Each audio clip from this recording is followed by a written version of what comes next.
Om Swastiastu. Perkenalkan, nama saya Imadi Andrian Adinata Sudarta, nomor absen 9 dari kelas 11 IPA 7. Di sini saya akan menjelaskan tentang pendapatan nasional.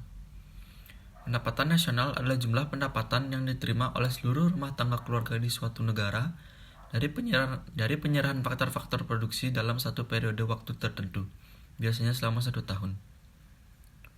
Konsep pendapatan nasional ada 6, yaitu yang pertama, produk domestik bruto, merupakan jumlah produk berupa barang dan jasa yang dihasilkan oleh unit-unit produksi di dalam batas wilayah tertentu suatu negara atau domestik selama 1 tahun. Yang kedua, gross national product, merupakan nilai produk berupa barang dan jasa yang dihasilkan oleh produk suatu negara selama 1 tahun. Yang ketiga, net national product.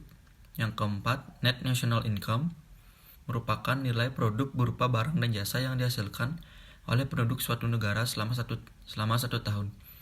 Yang kelima, personal income adalah jumlah pendapatan yang diterima oleh setiap orang dalam masyarakat. Yang keenam, disposable income, yaitu pendapatan yang siap untuk dimanfaatkan guna membeli barang dan jasa konsumsi.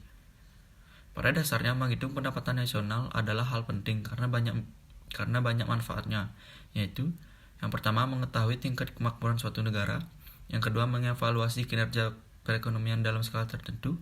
Yang ketiga, mengukur perubahan perekonomian dari waktu ke waktu. Keempat, membandingkan kinerja ekonomi antar sektor. Yang kelima, sebagai indikator kualitas hidup suatu negara. Yang keenam, sebagai indikator perbandingan kinerja ekonomi antar negara. Yang ketujuh, sebagai indikator perbandingan kualitas standar hidup satu negara dengan negara lain.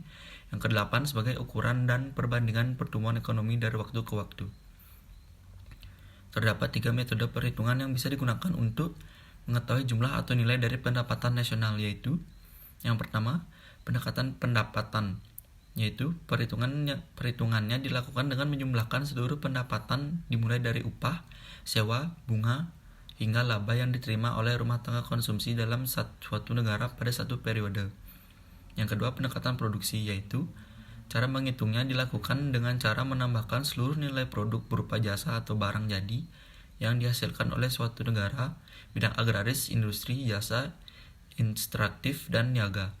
Pendekatan pengeluaran sementara, yaitu untuk pendekatan ini dihitung dengan cara menjumlahkan seluruh pengeluaran untuk membeli barang dan jasa yang diproduksi dalam suatu negara pada satu periode tertentu. Demikianlah penjelasan saya tentang pendapatan nasional. Saya tutup dengan Parama Santi. Om Santi Santi Santi Om.